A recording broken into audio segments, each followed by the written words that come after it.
Franck Ferrand sur Europe 1, au cœur de l'histoire. À partir de lundi prochain, 4 mars, Franck Ferrand nous propose une semaine spéciale mystère de l'histoire avec toutes les énigmes que nous aimons. Et bonjour oui, Franck. que nous aimons. Bonjour Julia, bonjour à tous. Vous connaissez ma prédilection pour les enquêtes historiques. Eh bien, la semaine prochaine, en effet, on va se faire plaisir et rouvrir les dossiers Louis XVII, Alexandre Ier de Russie. On va parler de la comtesse des Ténèbres, mais aussi les dossiers de la tête d'Henri IV et du secret des peintures préhistoriques qui vient d'être percé à jour. Ça, vous verrez, c'est extraordinaire. De mon côté, j'en prends note et à vos podcasts, chers amis. En attendant, c'est le chemin de Jérusalem que vous nous proposez de prendre aujourd'hui sur Oui, Europe 1. dans les pas des croisés de légende. Alors nous allons évoquer en effet le phénomène tellement important, tellement structurant des croisades, et vous allez voir qu'à l'époque, ces croisades étaient loin de faire l'unanimité.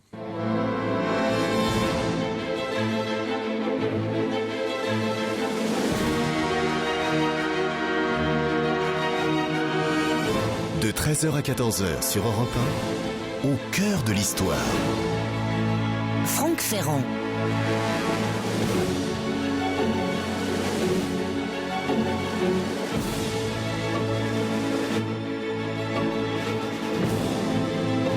De la fin du XIe siècle à la fin du XIIIe, rois, nobles, clercs, mais aussi petites gens et même vagabonds se lancent sur les routes censées les mener jusqu'en Palestine dans un flux incessant ponctué d'opérations guerrières.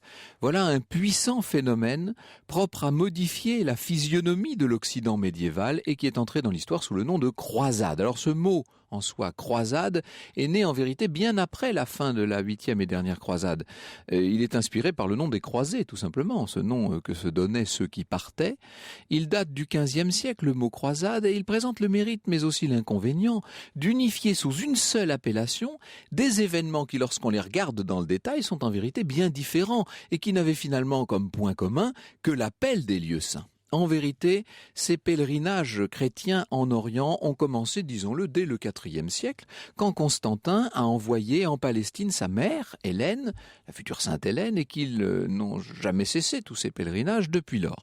En 1065, sous la conduite de l'évêque de Bamberg, ce sont plus de 10 000 pèlerins allemands qui affluent, par exemple, à Jérusalem. Or, depuis la prise de Jérusalem aux Byzantins par les Arabes, on est là dès le 7e siècle, ces pèlerinages chrétiens, évidemment, continuaient, mais ils étaient seulement tolérés et tolérés le plus souvent moyennant redevance. Or, les Byzantins vont profiter de la décadence du royaume abbasside de Bagdad, vous savez, du califat, et ils vont reprendre Jérusalem, qui donc redevient chrétienne. Et puis en 1071, patatras, Byzance doit s'incliner à Manzikert devant la puissance toute neuve de nouveaux venus en provenance ceux-là d'Asie centrale, les Turcs seldjoukides, ces Turcs qui sont convertis à l'islam sunnite. Et aussitôt, l'empereur de Byzance, le Basileus, fait appel à l'Occident et aux autres chrétiens contre les musulmans. C'est intéressant parce qu'il le fait en dépit du schisme. Il ne faut pas oublier que depuis 1054, l'église d'Orient est séparée de celle d'Occident. Les Byzantins n'occupent plus dans la région que quelques places, notamment des places très au nord comme Édesse ou très à l'est comme Antioche qui tombera en 1085. Or, ce qu'on a tendance à oublier parfois, c'est qu'en 1098, donc un an avant l'arrivée des Francs, les Fatimides d'Égypte, qui sont eux des musulmans chiites, ne sont pas des sunnites. Les Égyptiens, si je puis dire, ont repris Jérusalem aux Turcs. Ce qui fait que quand nos premiers croisés arrivent pour faire le siège de la ville 3 fois sainte, ce n'est pas aux Turcs qu'ils ont affaire, mais bien aux Égyptiens, et donc à des chiites. Alors, tout ça a l'air un peu compliqué, j'en conviens pour commencer une émission. On va faire, si vous voulez bien, comme le général de Gaulle, vers l'Orient compliqué, nous allons voler avec des idées simples, et pour bien fixer nos idées, je vous propose de revenir un instant en Europe. À l'époque, donc au 3e quart du XIe siècle, on est à l'époque romane, époque de grande ferveur religieuse. C'est la paix de Dieu, faut pas oublier ça. C'est un mouvement lancé par le haut clergé pour canaliser la violence des seigneurs féodaux avec deux grandes conséquences. D'une part, le code de l'honneur chevaleresque, on va y revenir car les croisades s'appuient beaucoup sur les chevaliers. Et puis, d'autre part, une amélioration sensible des conditions économiques et sociales. C'est Georges Duby qui parlait pour le XIe du siècle de grands progrès en matière de culture, de santé, de démographie, évidemment, ça va de pair. paix sociale aussi. Et ça, c'est la toile de fond de la croisade, avec des campagnes surpeuplées, des ardeurs inemployées, un début de prospérité qui laisse entrevoir ce que Michel Clévenot appelle très joliment une sorte d'aspiration confuse à un ailleurs et à un autrement. Or, il y a 3 évolutions décisives qu'il faut avoir bien présentes à l'esprit. Ce sont celles qui vont directement entraîner l'Occident dans cette folle aventure des croisades. D'abord, chez les commerçants, un lien avec l'Orient, de plus en plus fort, on va y venir dans un instant. Chez les soldats, le double exemple de la reconquête espagnole, bien entendu, mais aussi, on l'oublie souvent, en Italie du Sud, l'exemple des chevaliers normands qui reprennent la Sicile aux musulmans. Enfin, chez les hommes d'église, c'est la réforme grégorienne, faut jamais oublier ça, on parle beaucoup de la papauté en ce moment.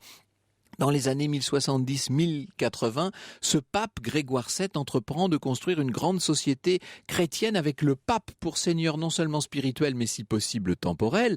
Son successeur sera un pape d'origine française, un ancien moine clunisien qui est élu en 1068 sous le nom d'Urbain II. C'est lui, cet Urbain II qui va mettre le feu aux poudres.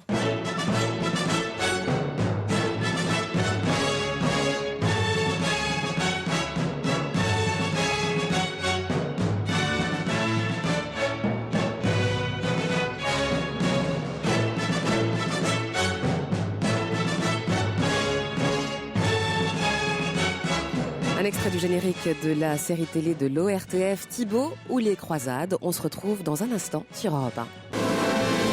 L'histoire sur Europe 1, c'est avec Franck Ferrand. Et avec votre invité Franck sur Europe 1, Martin Aurel est professeur d'histoire du Moyen-Âge à l'Université de Poitiers. Bonjour à tous les Poitevins. Exactement, il y en a un en régie d'ailleurs, membre de l'Institut universitaire de France. Et dans le studio aussi, je me permets de rappeler. Mais oui, c'est pour ça que je souligne.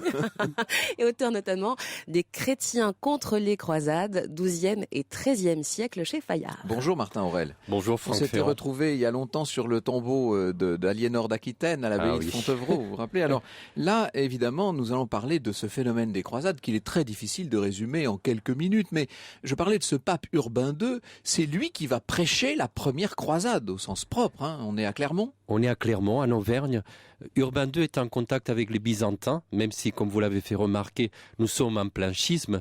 Les passerelles ne sont pas coupées, on essaie toujours Le monde chrétien se parle, en fait. Voilà, exactement. Et puis les Byzantins ont besoin de mercenaires latins, francs, de l'Occident, qui viennent leur prêter main forte, en particulier en raison de leur supériorité tactique sur les champs de bataille. Ce sont des gens qui savent désormais combattre avec la technique de la lance couchée, donc une lance sous l'aisselle, bien figée, et le cheval à galop. Technique héritée de l'Antiquité d'ailleurs, mais qui s'était perdue. Qui s'était perdue, qu'on a retrouvé. Donc il y a là quelque chose qui leur donne une puissance de frappe exceptionnelle. Et puis comme vous l'avez remarqué aussi, il y a toute cette démographie galopante, pléthorique, en particulier dans les familles aristocratiques, où les partages des fiefs ne peuvent pas se faire à l'infini. Donc pour les cadets, ce sera une occasion formidable, partir à l'aventure, coloniser de nouvelles terres. On a toujours l'image des chevaliers croisés. Il ne faut pas oublier que la plupart des soldats sont des fantassins, hein. Ce sont des gens qui marchent. Tout à fait. Il y a un côté populaire, entre guillemets, de la croisade qui est lié à l'eschatologie, la peur ou l'espérance, peut-être l'espoir de la fin des temps. Une sorte de millénium de paix, de prospérité que l'on peut accélérer en prenant le mont des Oliviers, d'où le Christ était parti lors de l'Ascension, mais où il doit venir aussi lors de son second avènement, lors de la parousie, comme on dit. Donc là, il y a ces fantassins, souvent des gens sans avoir, qui partent à l'aventure. Donc c'est vrai, c'est bien la recherche d'un ailleurs et d'un autrement, hein, là, comme disait notre ami. Hein, c'est vraiment oui, ça, c'est tout à fait. Hein, c'est cet idéal d'un pays où coule le lait et le miel. De toute façon, la Terre Sainte, la Palestine a toujours été cela. Et il y a cette fascination. Enfin, il y a l'idée que la croisade est un pèlerinage. Autrement dit, elle a une dimension pénitentielle. Nous allons endurer des sacrifices terribles. Peut-être nous allons mourir près du Saint-Sépulcre, le plus saint des lieux de la chrétienté, où le Christ a ressuscité. Et d'autant plus que Jérusalem tombe en 1099. Exactement. Donc, les croisés atteignent leur but, si je puis dire. Ils atteignent de façon inattendue. Là encore, c'est probablement l'effet surprise. C'est aussi qu'ils ont su jouer très habilement sur les dissensions qui peuvent exister au sein du monde musulman, turc contre arabe, sunnite contre chiite. Donc, ils avancent progressivement. Et puis, bon, les habitants sur place sont déconcertés. Les autorités ne savent pas comment s'y prendre. Et Jérusalem est prise en juillet 99. Et la conséquence de tout ça, assez vite, ça va être la création en Orient de véritables royaumes chrétiens. Nous y venons dans un instant.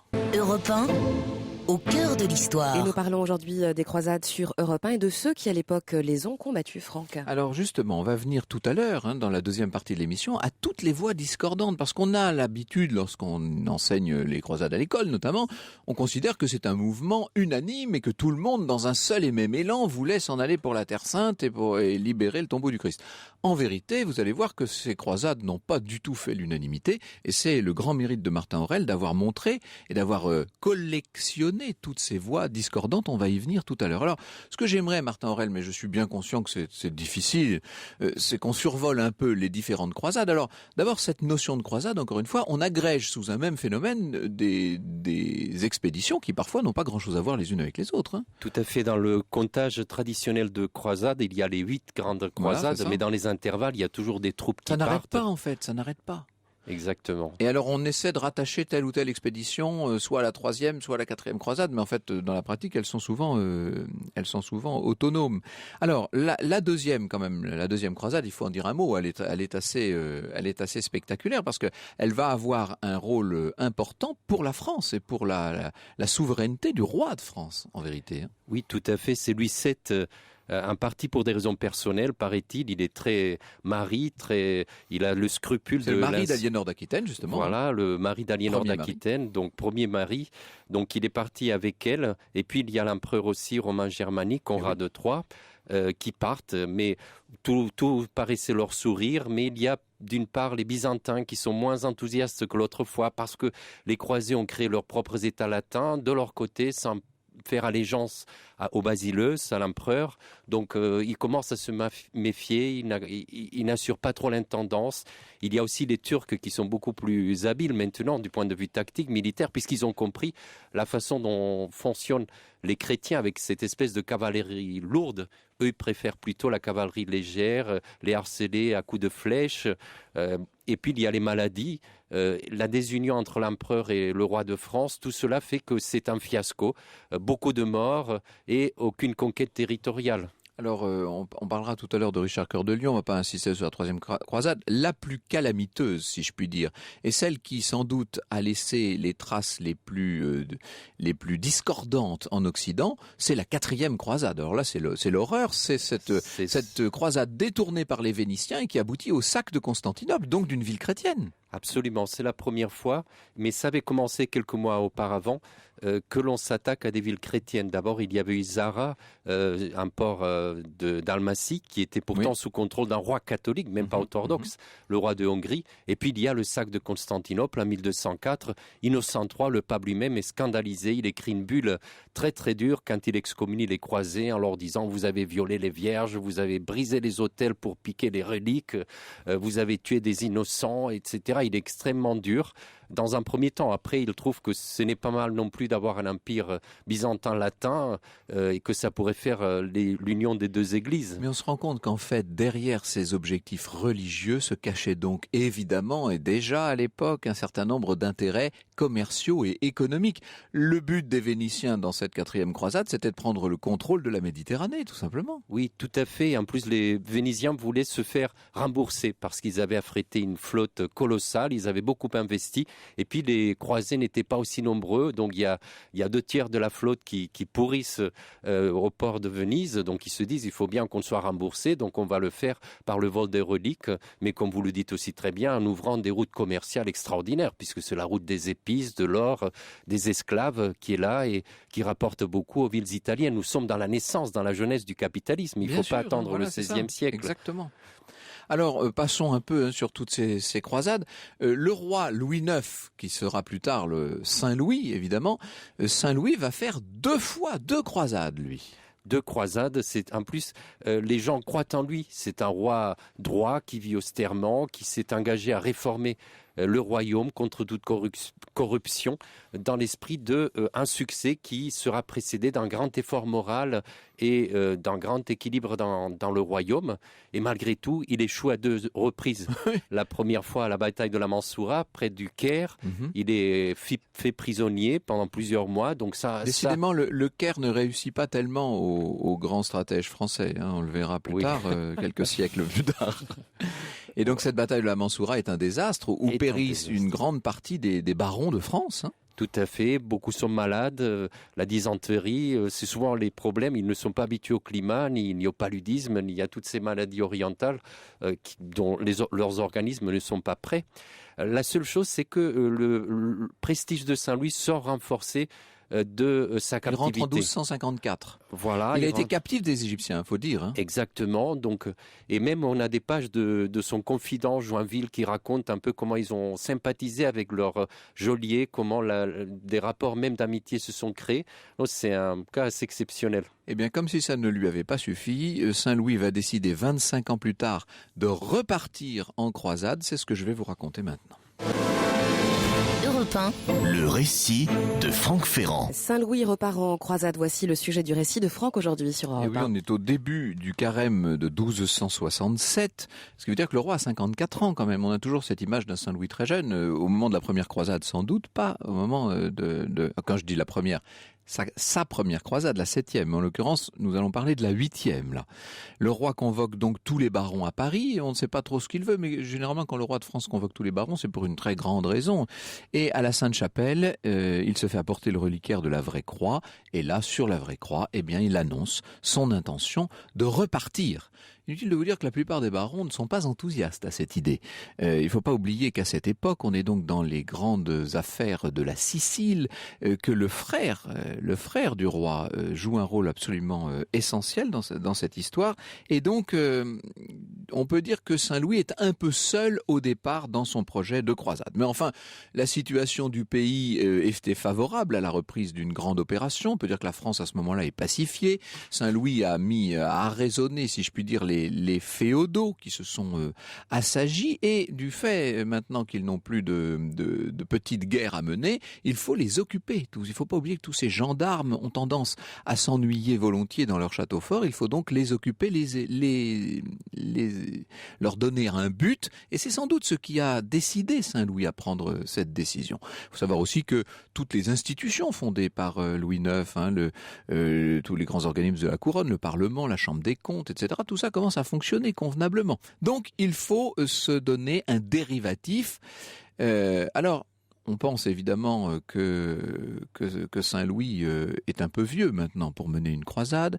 Il a des séquelles, des dysenteries qu'il avait contractées en Égypte. Il sent ses forces décliner, mais au lieu de le rebuter, c'est ce qui au contraire va le pousser à accélérer le départ. Alors, tout est relatif, il ne faut pas oublier quand même qu'on est au Moyen-Âge. On prend son temps à l'époque. Il va falloir 4 ans pour mettre cette croisade sur pied, et finalement, elle ne va partir qu'en 1270.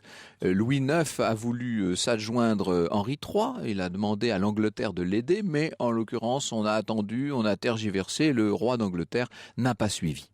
Le 1er janvier 1270, l'armée des croisés quitte donc Aigues-Mortes. On connaît ça, Aigues-Mortes est maintenant dans les termes. À l'époque, c'était un port, n'est-ce pas ?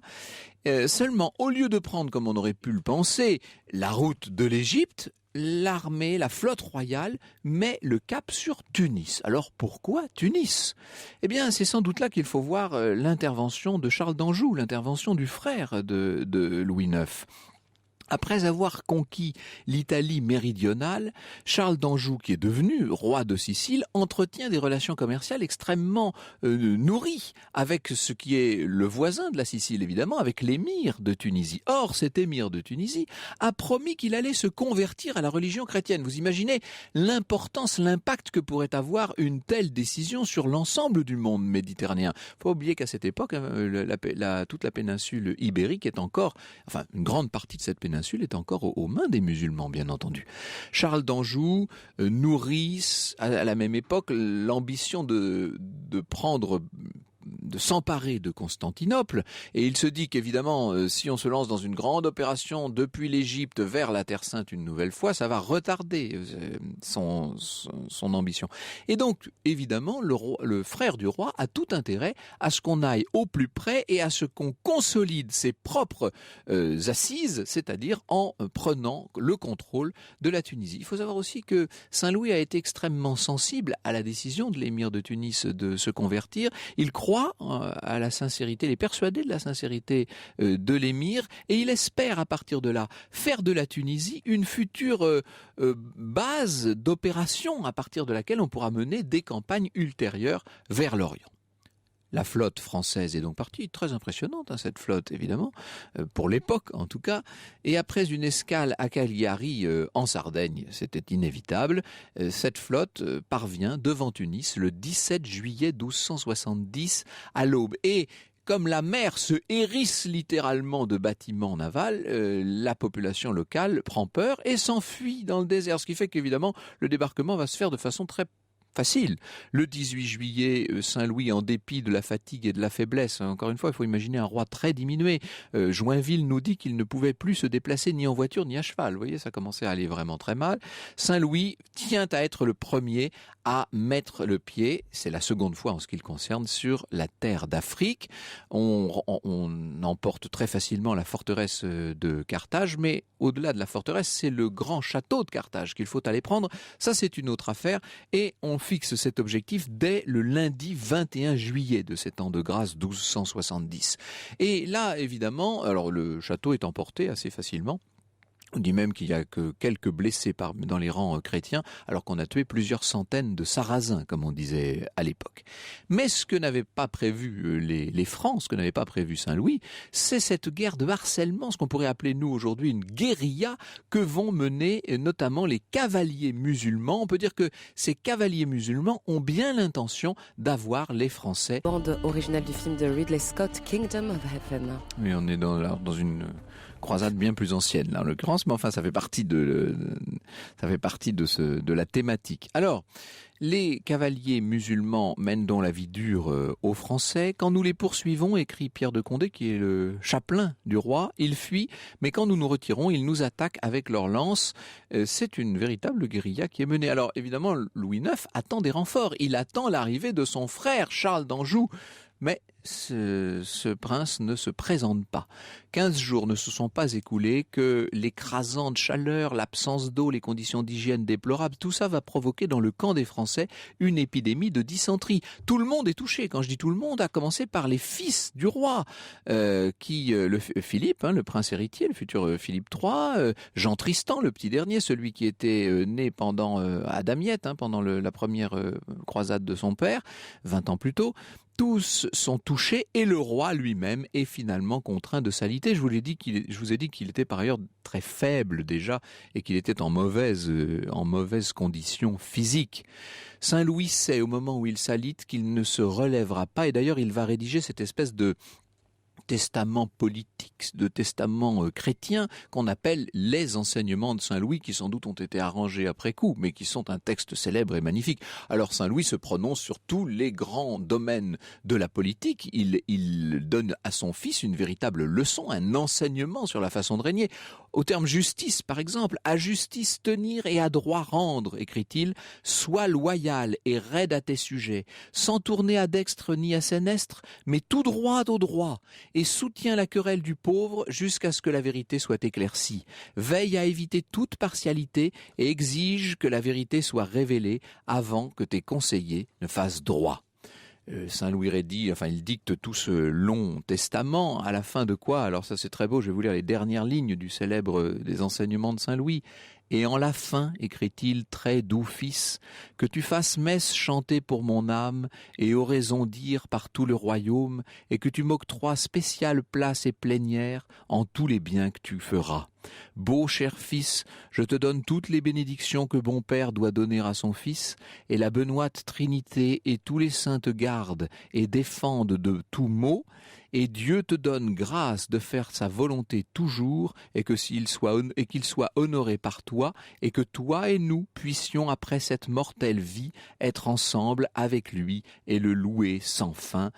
Amen. Ce n'est pas moi qui ajoute le Amen, c'est vraiment les derniers mots du testament, évidemment, de Saint-Louis. Alors de quoi est mort Saint-Louis? On a longtemps dit de dysenterie. Ça a d'ailleurs fait une quasi-unanimité chez les historiens, après avoir longtemps dit la peste. Vous savez qu'autrefois on appelait peste toutes les épidémies, quelles qu'elles fussent.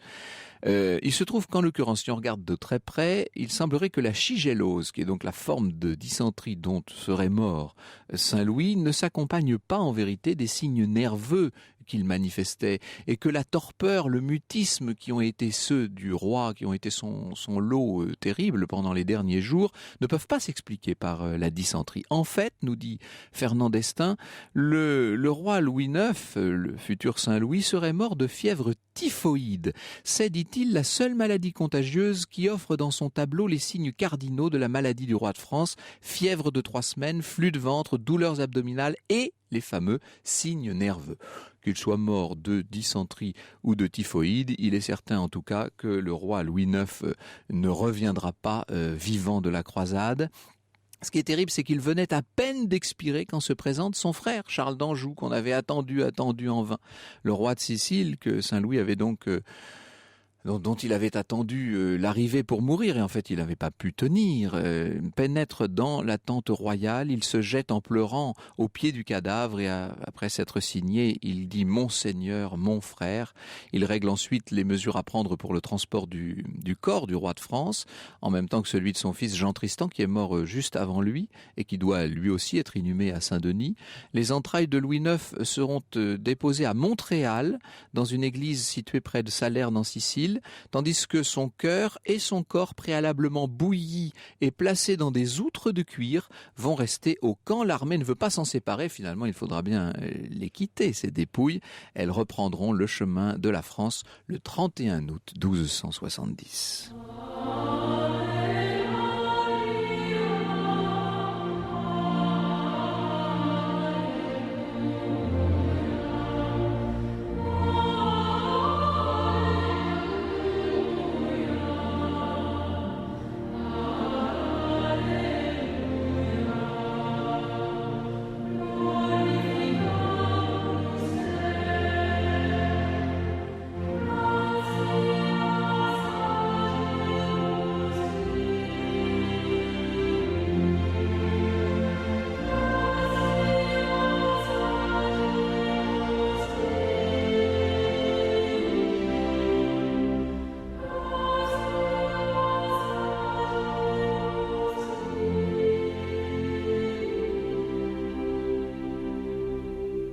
Un extrait sur Europe 1 de la BO du film suédois de Peter Flint, Arne, Chevalier du Temple. Et les réactions nous parviennent nombreuses, Franck. Oui, alors je ne peux pas toutes les citer, évidemment. On fait beaucoup d'allusions à la situation actuelle, etc., bien entendu.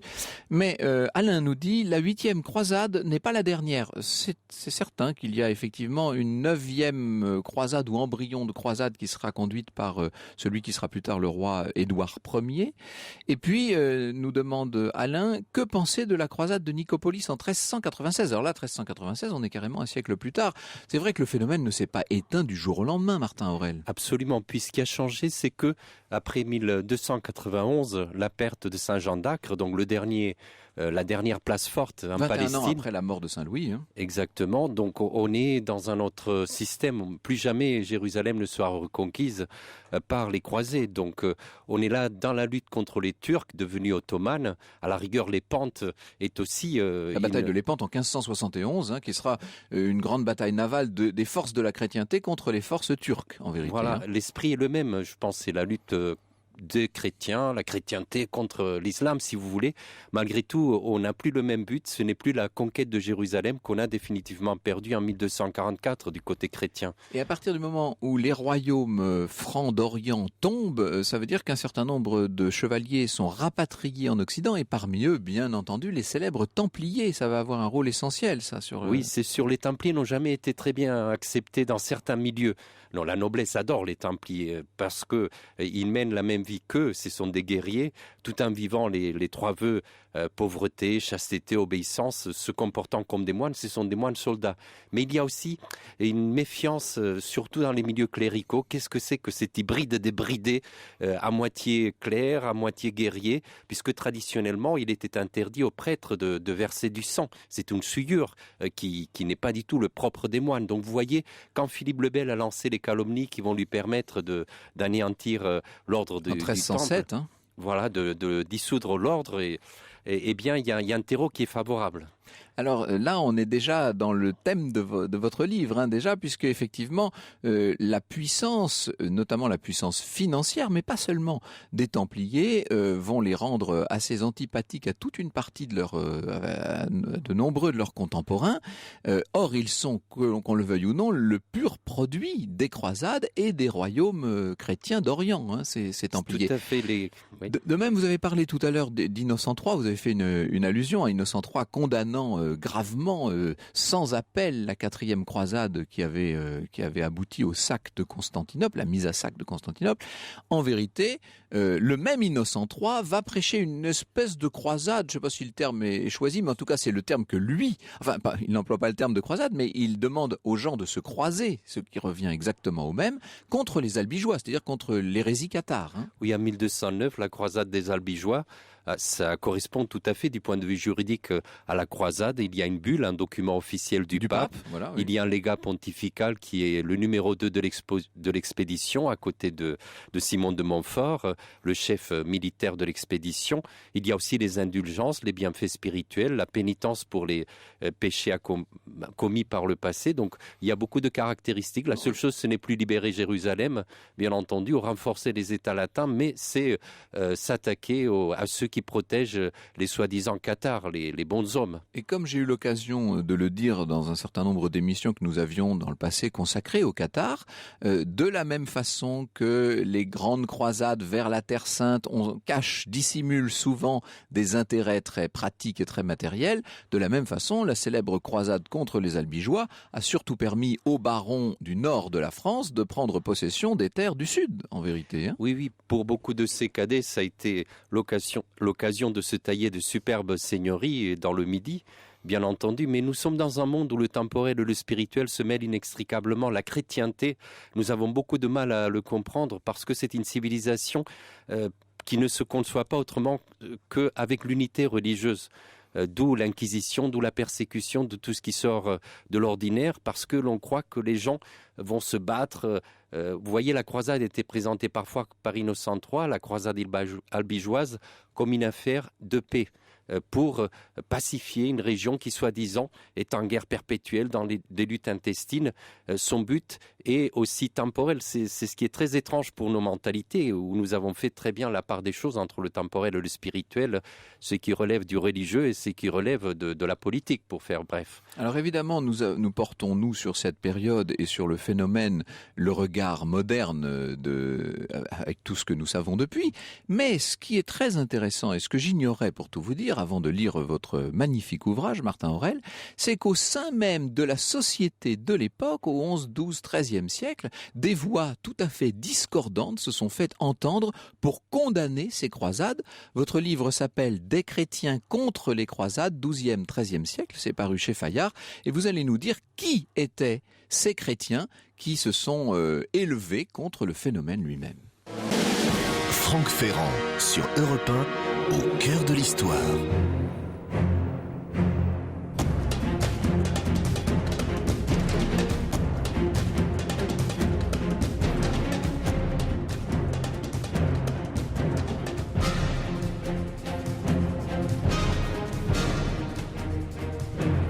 Un nouvel extrait sur Europe 1 de la BO du film Arne, chevalier du Temple. Alors, des prêcheurs interrompus dans leurs sermons, des chevaliers qui, s'étant croisés, se voient insultés par la population. C'est un tableau tout à fait inattendu que vous nous peignez, Martin Aurel. Oui, comme nous l'avons vu, la croisade a toujours eu des défaites retentissantes. Oui, et finalement, la défaite, c'est la mère de tous les doutes. On ne peut pas convaincre sans vaincre. Et il y a eu toujours des défaitistes, ou bien il y a aussi plus profondément l'idée qui est dans les évangiles, qui sont profondément pacifistes. quand on te frappe sur la joue gauche, tends la joue droite. Le Christ lui-même n'a pas du tout résisté. Il demande à Saint-Pierre qui sort une épée au moment où les gardiens du temple viennent le chercher pour son procès, pour sa crucifixion. Il lui a dit, Pierre qui tue par le fer périra par le fer. Donc tous ces textes sont régulièrement ressortis à l'occasion des croisades. Et opposés à ceux qui, pape en premier, prêchent la croisade en fait. Oui, tout à fait. En plus, nous sommes dans un monde où, curieusement, la polémique, le débat fait partie de la formation intellectuelle des clercs. C'est ce qu'on appelle la scolastique. Il faut toujours argumenter de façon dialectique. Donc les gens sont habitués à ce genre de débat. Mais il y a des personnes qui ont utilisé ces arguments d'une façon très très ferme. Alors quels sont est-ce qu'il y a des peuples en Europe qui sont particulièrement opposés à la croisade ? Au début, ça part plutôt de Rhénanie, ça part de l'entourage de l'empereur romain germanique, puisque vous avez parlé à juste titre de la réforme grégorienne qui a abouti à la querelle des investitures, à la lutte entre l'empire et le sacerdoce, entre la papauté et l'empereur et le pape sont dans un véritable bras de fer. Exactement. Avec des scènes, on n'a pas le temps d'en parler là, mais des scènes qui sont absolument incroyables d'ailleurs. Oui, c'est vrai, il y a des scènes comme Canossa par exemple. Voilà, c'est ça. L'humiliation l'humiliation d'Henri IV devant le pape. Donc tout ça, ça a laissé des traces. De l'empereur Henri IV, l'empereur germanique, je précise évidemment, pour ceux qui nous prendraient en cours.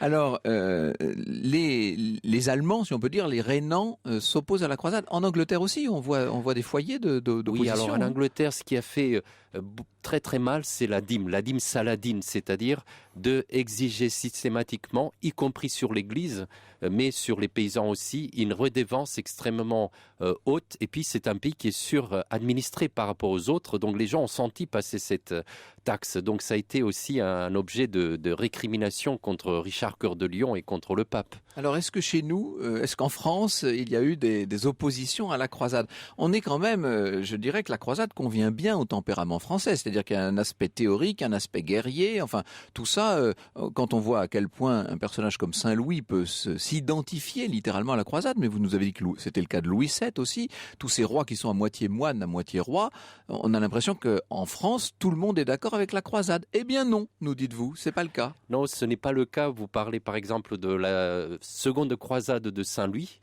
son grand ami Joinville, il explique pourquoi il ne veut pas y aller. 1270, il ne part pas parce qu'il se doit à ses sujets, aux paysans de sa seigneurie. Donc il pense qu'il manquerait à son devoir d'État. Cette idée aussi apparaît chez des clercs français, Adam de Persaigne par exemple, qui écrit, c'est un cistercien, et qui a très peur de voir les paroisses désertées par leur curé.